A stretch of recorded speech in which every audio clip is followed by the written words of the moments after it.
En théorie, tous les chrétiens croient à un retour du Christ dans l'avenir pour établir un monde de paix, de justice et d'amour. C'est en toutes lettres dans la Bible et ça figure dans tous les credos des églises.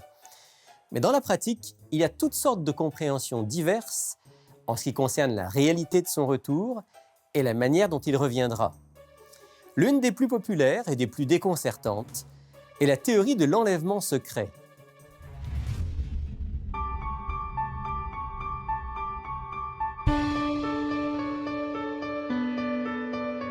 Il est écrit, une émission présentée par Rémi Ballet.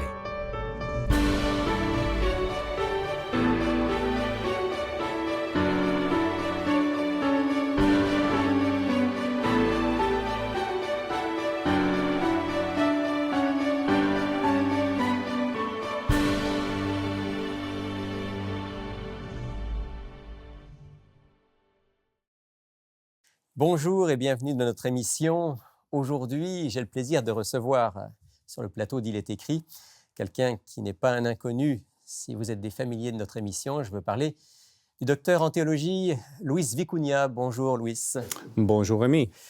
Alors aujourd'hui, on parle de quelque chose de très populaire, je le disais dans l'introduction, une théorie très populaire dans les milieux chrétiens qu'on appelle la théorie de l'enlèvement. Certains disent l'enlèvement secret, d'autres disent non, on ne doit pas dire enlèvement secret, c'est la théorie de l'enlèvement.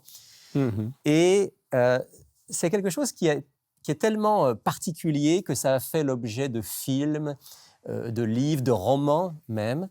Est-ce qu'on peut en quelques mots expliquer ce qu'est cette théorie?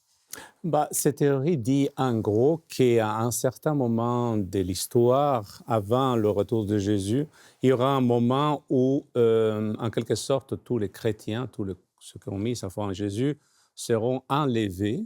Et cette façon d'être enlevé, c'est sans le linge, parce que le linge reste. Mais donc, on est en train de conduire, je ne sais pas, quel que soit le moment où c'est décidé, tous ces gens-là vont s'évaporer en quelque sorte.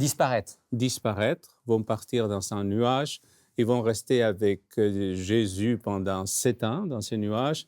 Et seulement après cet événement-là, il y aura sur terre les plaies qui vont arriver, dans les 7 derniers plaies, le châtiment du monde. Et donc, mais les chrétiens seront épargnés de ces choses. En tout cas, c'est l'idée qu'il transmet.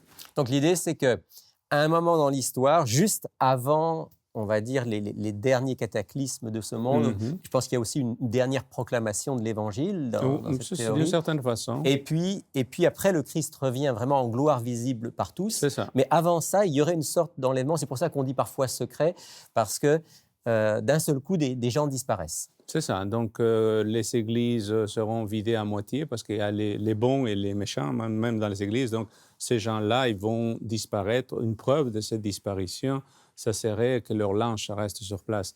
Mais je me dis, si c'est le cas, il faudrait interdire à tout ce monde-là d'avoir un permis de conduire, par exemple. Parce que imagine, si l'enlèvement arrive au moment où tu es en train de conduire, tu pars dans le paysage. Oui, c'est ça. Il y a un film qui a été fait où justement le pilote disparaît d'un seul coup. Et alors, ça serait grave. C'est la panique.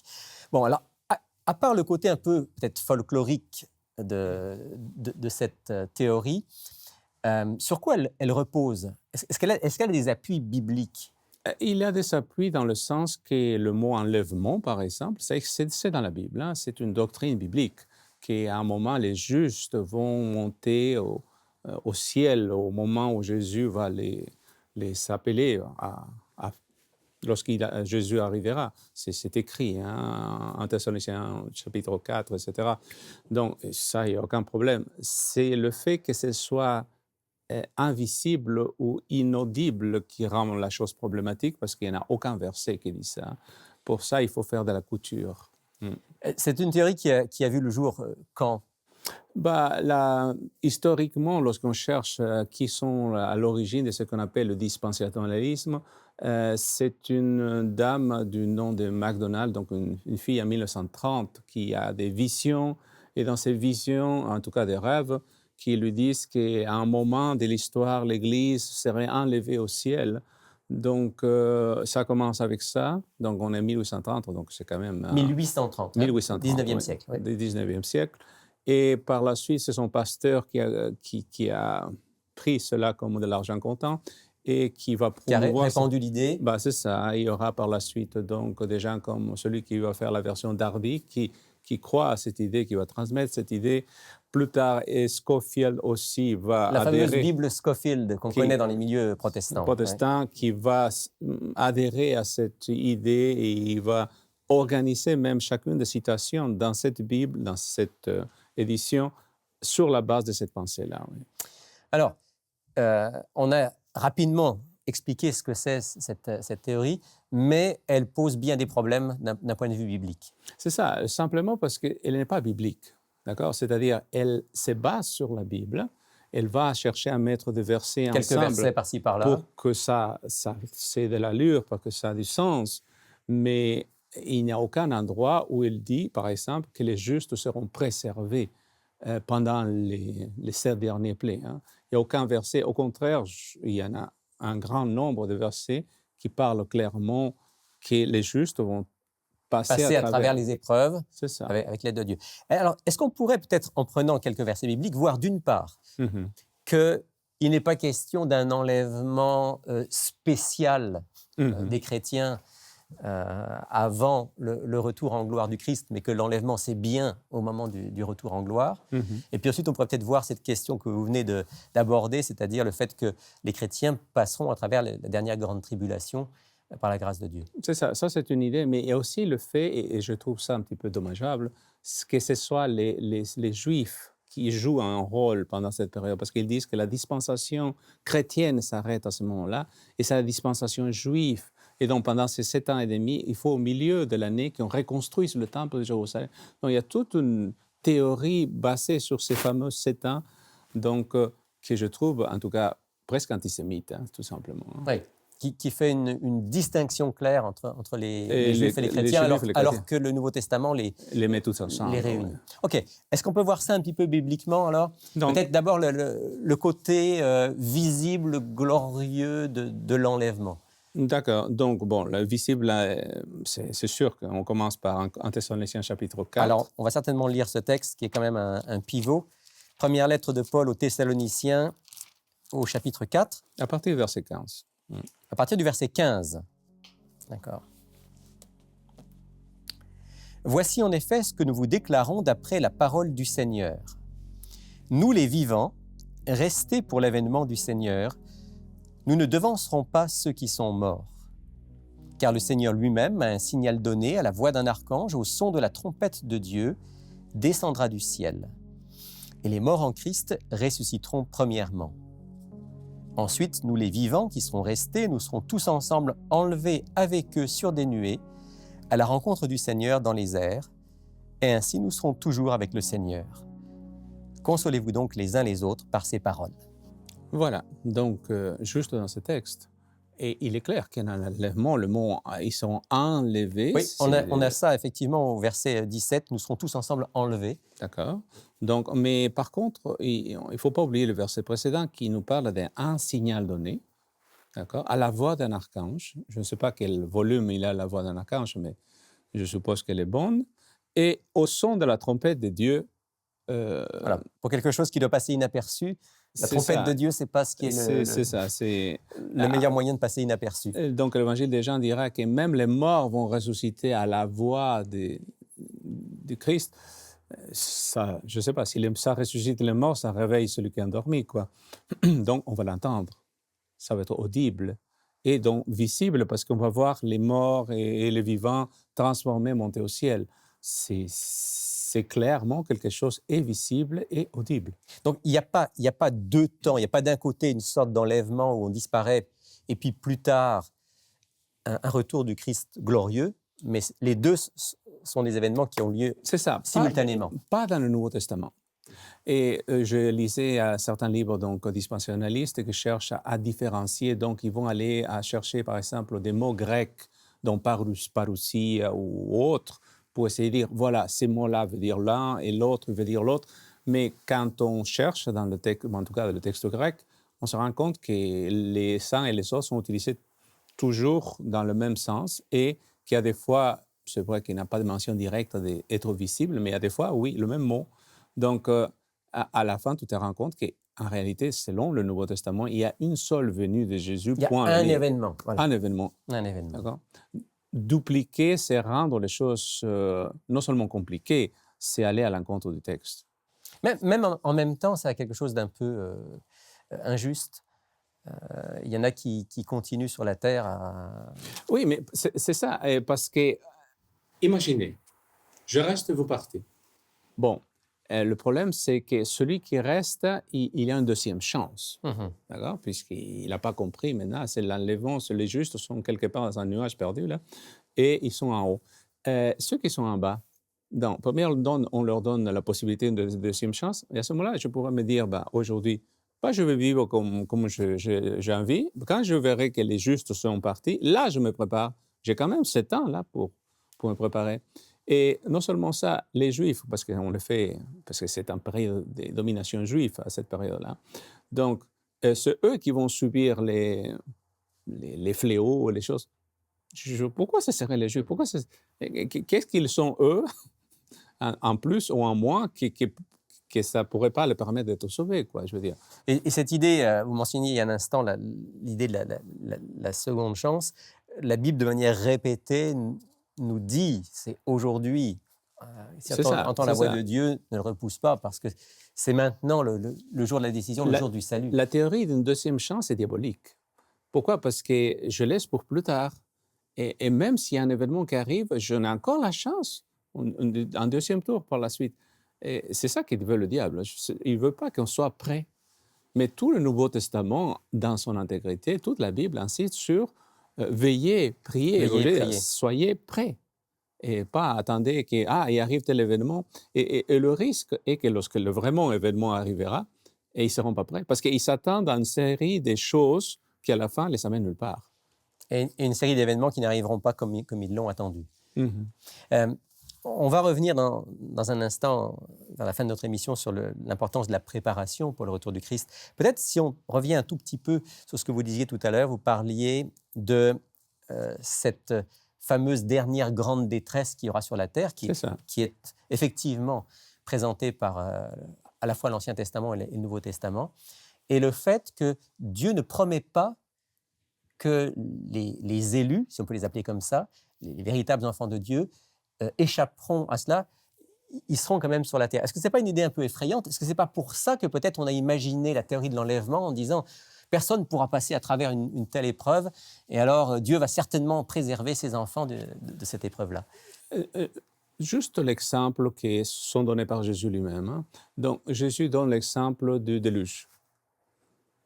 Noé a prêché pendant 120 ans et il n'a pas été enlevé dans un nuage. D'accord? Il a fallu qu'il rentre dans un arche et c'est vrai que ce n'était pas le déluge qui était à l'extérieur de l'arche, mais n'empêche, ça ne devait pas sentir bon à l'intérieur de l'arche avec tous ces animaux-là.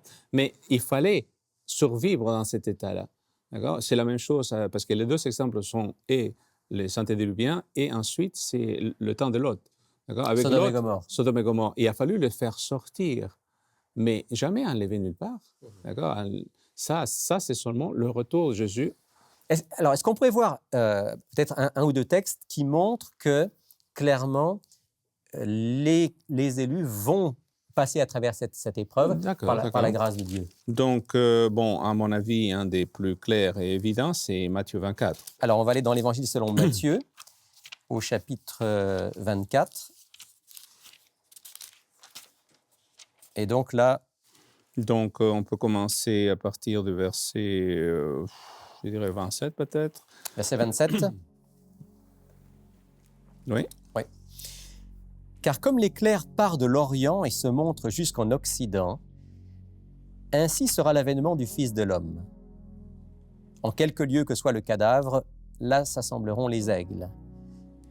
Aussitôt après ces jours de détresse, le soleil s'obscurcira, la lune ne donnera plus sa lumière, les étoiles tomberont du ciel, et les puissances des cieux seront ébranlées. Alors le signe du Fils de l'homme paraîtra dans le ciel. Toutes les tribus de la terre se lamenteront, et elles verront le Fils de l'homme venant sur les nuées du ciel avec puissance et une grande gloire. Il enverra ses anges avec la trompette retentissante, et ils rassembleront ses élus des 4 vents, depuis une extrémité des cieux jusqu'à l'autre. Comme vous remarquez, donc par exemple le verset 27, c'est quelque chose de visible, sa venue, d'accord, lorsque Jésus va venir. Et verset 29, j'aime bien, il dit « Aussitôt après ces jours de détresse ». D'accord. C'est seulement après les jours de détresse que le retour de Jésus, verset donc 30, Aura lieu. aura lieu. Et c'est seulement après, verset 31, qu'on rassemble les élus des quatre coins de la terre. Donc, c'est ça l'ordre, d'après Matthieu en tout cas. Mhm. On ne met pas les choses à l'inverse. Il y a une détresse, et cette détresse, les justes, ils sont. Ils ne sont pas été enlevés quelque part, d'après la Bible. Mais ils reçoivent de Dieu la force pour passer à travers. C'est ça, ils passent à travers, c'est certain. Dieu leur donne la protection nécessaire, mais ils sont là. Ils y participent, bien qu'eux ne subissent. D'ailleurs, hein, le texte des 7 plaies de l'Apocalypse dit que ceux qui ont reçu la marque et le sceau, ce sont ceux qui subissent les châtiments. Ça veut dire qu'il y en a ceux qui ne subissent pas. En d'autres termes, même s'ils doivent passer à travers l'épreuve, Dieu promet que ses élus seront C'est ça, préservés. ils sont protégés. Un peu comme dans le cas des plaies d'Égypte avec le peuple d'Israël. Voilà. Donc, le plaie d'Égypte, ou Daniel dans la fosse au lion, ou je ne sais pas, les amis de Daniel devant les statues. Il y aura une protection spéciale de Dieu pour ces enfants. C'est ça, ils sont protégés de façon miraculeuse. C'est ça la promesse de Dieu, mais ils y sont quand même. Ils sont là, ils vivent l'expérience avec les autres humains qui sont sur cette terre. C'est ça. Donc, on a dit déjà 2 choses. On a dit, premièrement, il n'y a pas 2 retours de Jésus, il n'y a pas 2 enlèvements, il y en a un lorsque le Christ revient en gloire.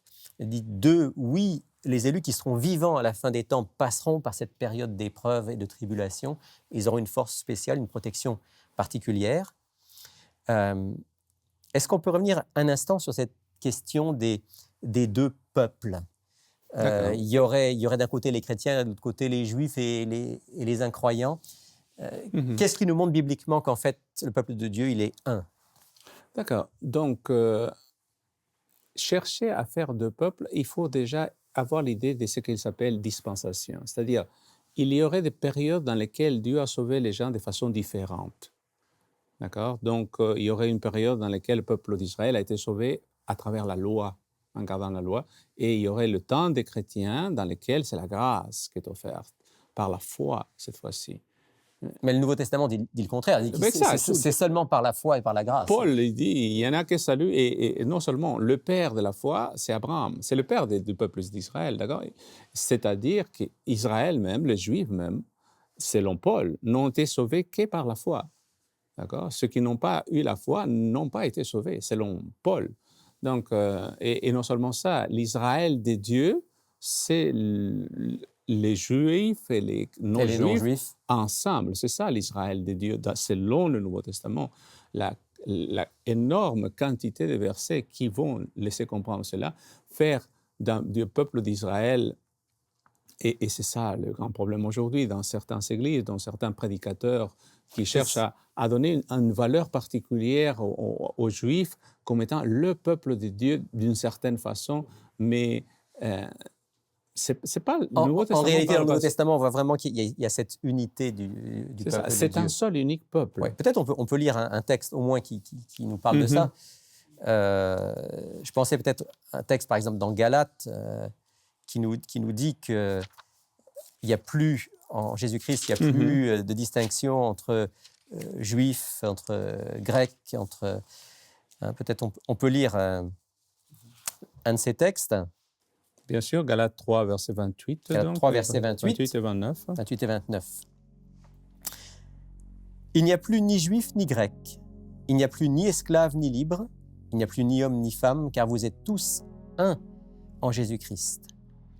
Et si vous êtes au Christ, vous êtes donc la postérité d'Abraham, héritier selon la promesse. C'est ça, le véritable héritier, ceux qui ont la foi, ceux qui croient en Christ. C'est les héritiers d'Abraham. C'est un seul unique peuple, selon ce texte. Et non seulement ça, il y en a bien d'autres. Le grand problème, c'est que déjà du temps de Jésus, l'erreur existe. Les disciples, par exemple, sur le chemin d'Emmaüs, se questionnent qu'en gros, Jésus n'a pas accompli les promesses qui étaient promises à Israël, mais parce qu'eux, ils voient Israël, peuple juif. Et Alors que les promesses dépassaient Israël. dépassaient Israël. Ça, la promesse a été Abraham devait être une bénédiction pour tous Toutes les les peuples. familles de la terre. Toutes les familles de la terre. La terre entière devait être bénie grâce à lui. Donc, eux, ils voient, et encore après, avant que Jésus monte au ciel, ils disent, mais quand ça va être l'accomplissement pour Israël? Ils sont toujours concentrés sur eux. Mais Jésus leur dit, non, mais... Jusqu'aux extrémités de la terre. Voyez plus large, d'accord? Voyez vraiment, ce que Dieu veut toucher, c'est le monde entier, d'accord? Et on va sans doute se terminer là-dessus. C'est le mot de la fin. Dieu veut toucher le monde entier. Le Christ revient pour le monde entier. C'est certain. Et il voudrait que chacun d'entre nous puisse être prêt pour le rencontrer. Il n'est pas question d'un enlèvement spécial pour les uns. Il est question pour tous de recevoir son amour, sa grâce, d'avoir une vie transformée et d'être avec lui dans son royaume.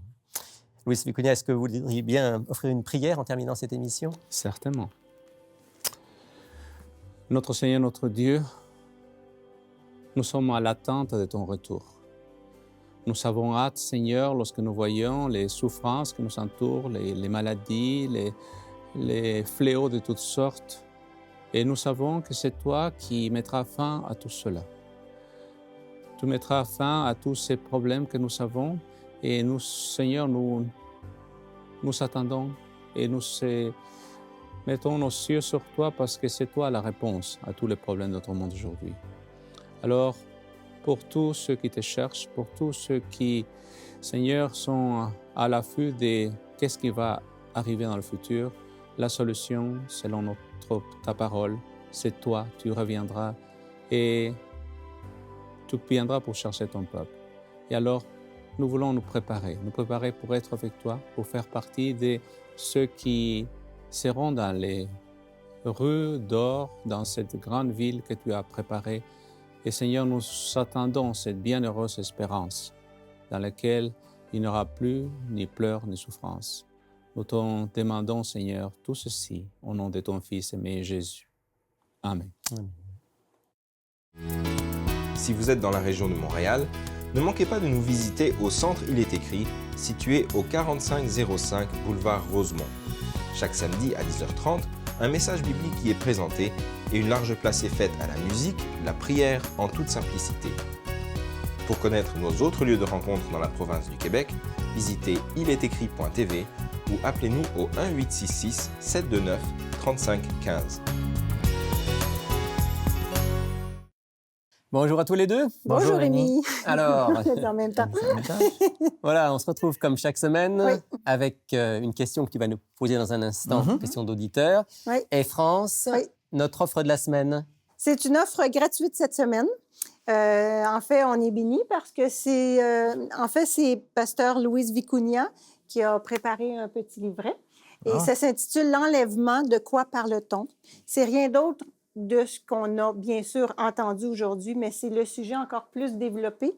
Et l'avantage, moi, que je pense que les auditeurs ont à se le procurer, c'est qu'ils vont pouvoir s'asseoir, lire le texte, regarder les versets, aller dans la Bible.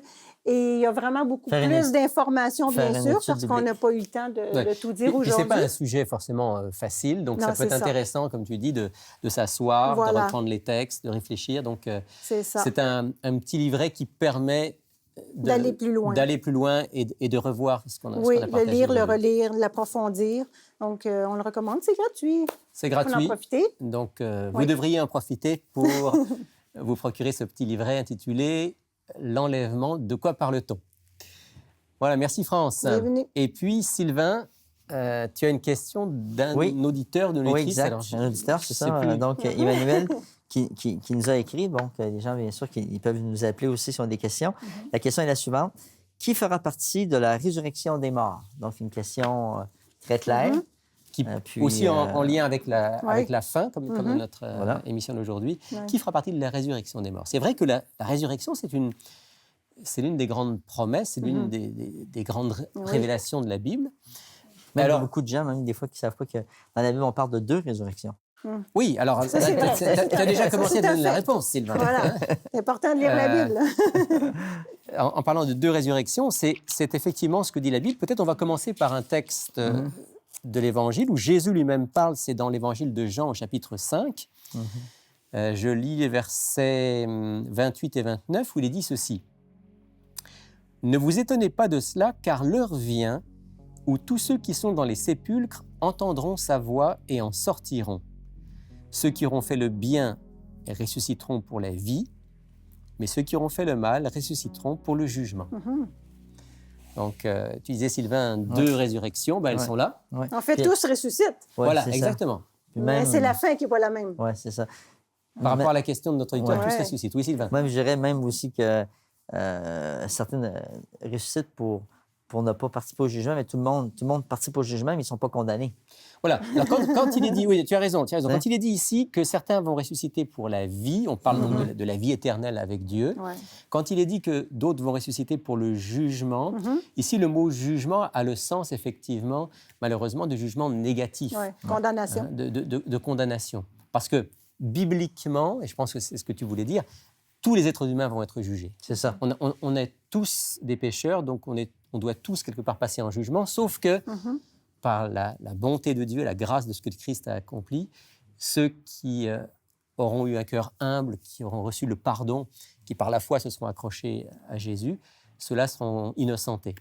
Ceux qui auront vécu pour eux-mêmes et sans tenir compte de leur conscience, ceux-là, effectivement, dit la Bible, ce sera la résurrection pour être en face de leur Créateur et savoir quelle est la conséquence des choix qu'ils ont faits. Exactement. Mais il y a bien une résurrection des justes et des injustes. C'est ce que dira l'apôtre Paul dans le livre Mais des Actes. ces gens-là vont voir Dieu quand même. Tous, Et là, ils vont voir ce qu'ils ont manqué. ils vont hein. savoir. Ils vont savoir. Mhm. Chaque être humain est créé responsable. Il doit donc se retrouver un jour ou l'autre devant son Créateur. En gros, c'est ça le Libre message. de nos choix. Exactement. C'est ça le message de la résurrection. Voilà pour notre auditeur, je pense, Emmanuel. Oui, exact. Poser la question. Merci Sylvain. Plaisir. Et France, donc on rappelle juste notre offre de la semaine. Alors, le titre, c'est L'enlèvement, de quoi parle-t-on? Et c'est une offre gratuite. Je pense qu'il faut en profiter. Ben oui. Alors voilà comment vous pouvez en profiter. Voici nos coordonnées. Pour effectuer votre commande, écrivez-nous à Il est écrit, casier postal 99, succursale Rosemont, Montréal, Québec, H1X3B6. Vous pouvez également passer votre commande sur le web à ilétécrit.tv ou par téléphone au 514-729-3515 dans la région de Montréal et sans frais au 1-866-729-3515 pour l'extérieur de Montréal. Bonjour, je m'appelle Sylvain Duval et je suis responsable des cours bibliques à Il est écrit. J'aimerais personnellement vous inviter à approfondir les sujets abordés dans nos émissions à l'aide du cours Découverte. Cette étude explore tous les grands thèmes bibliques en relation avec notre vie quotidienne. Ce cours est entièrement gratuit. Vous pouvez le suivre par correspondance, par Internet et bien sûr en personne avec un instructeur. Inscrivez-vous dès maintenant à ilétécrit.tv ou tout simplement par téléphone au 1-866-729-3515. Eh bien, c'est la fin de cette émission. Merci à tous de nous avoir suivis. On se retrouve bien sûr la semaine prochaine pour une autre émission, pour un tout autre sujet. Mais d'ici là, souvenez-vous, il est écrit « L'homme ne vivra pas de pain seulement, mais de toute parole qui sort de la bouche de Dieu. »